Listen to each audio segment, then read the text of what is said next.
আমাৰ এই সম্প্ৰদায়টো ইয়াক ডেভেলপ কৰাৰ কাৰণে এতিয়া আমি বিভিন্ন কাৰ্যসূচী আমি কিছুমান উদীয়মান শিক্ষিত যুৱ চামৰ পৰা বা বিজ্ঞ মানুহৰ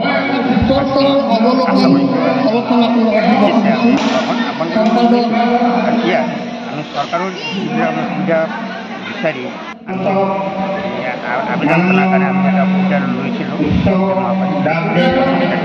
তেখেত আমাৰ কৈৱৰ্ত সম্প্ৰদায়ৰ মন্ত্ৰী মহোদয়ক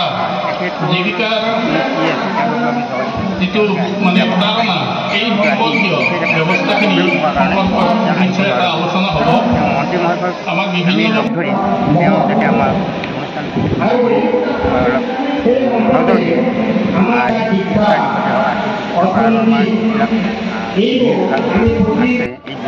উদ্ধাৰ কৰাৰ কাৰণে আৰু আমাৰ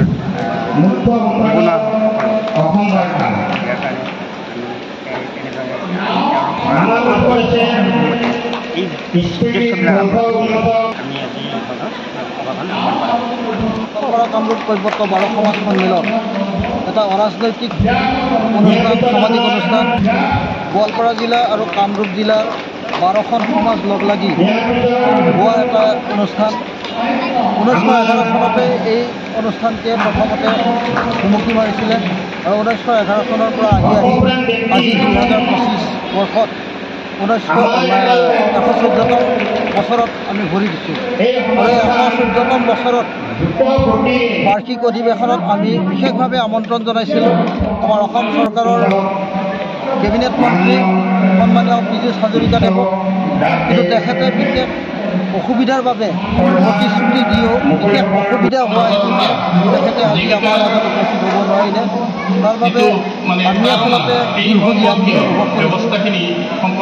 আমাৰ এই অনুষ্ঠানটিৰ লগত সংগতি ৰাখি ৰাতিপুৱাৰ পৰা বৰ্ণাঢ্য সাংস্কৃতিক শোভাযাত্ৰাৰে আমাৰ কাম কাজসমূহ আৰম্ভ হৈছে আৰু সমাজৰ বিভিন্ন পতাকা আমাৰ উত্তোলিত হৈছে। বিভিন্ন কৃষ্টিৰ জৰিয়তে আমি সাংস্কৃতিক শোভাযাত্ৰা উলিয়াইছিলোঁ।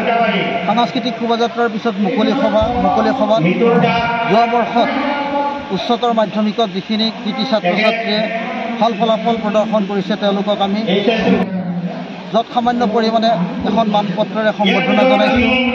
আৰু ভৱিষ্যতলৈও এনেকুৱা ধৰণৰ অনুষ্ঠানবিলাক আমি অনুষ্ঠিত কৰি যাম বুলি আমি আশাবাদী। আমাৰ এই অনুষ্ঠানৰ জৰিয়তে পিছ পৰি থকা কৈৱৰ্ত জাতি অৰ্থাৎ অনুসূচিত জাতিৰ যিবিলাক লোক, সেই লোকসকল যাতে আগ্ৰহান্বিত হয়, সমাজৰ উন্নতিৰ বাবে তেওঁলোকে যাতে ওলাই আহে আৰু সেই উদ্দেশ্য লৈয়ে গোৱালপাৰা কামৰূপ কৈৱৰ্ত বাৰ সমাজ সন্মিলনে এনেকুৱা ধৰণৰ কিছুমান অনুষ্ঠান অনুষ্ঠিত কৰি ৰাইজৰ মাজত সজাগতা আনিবৰ বাবে আমি প্ৰয়াস কৰিছোঁ। আৰু এই চেগতে আমি অসম চৰকাৰকো আমি অনুৰোধ কৰিম, আহ্বান জনাম পিছপৰা জাতিৰ লোকসকলৰ উন্নতিৰ বাবে তেওঁলোকে যাতে বিশেষভাৱে কিছুমান পদক্ষেপ গ্ৰহণ কৰে।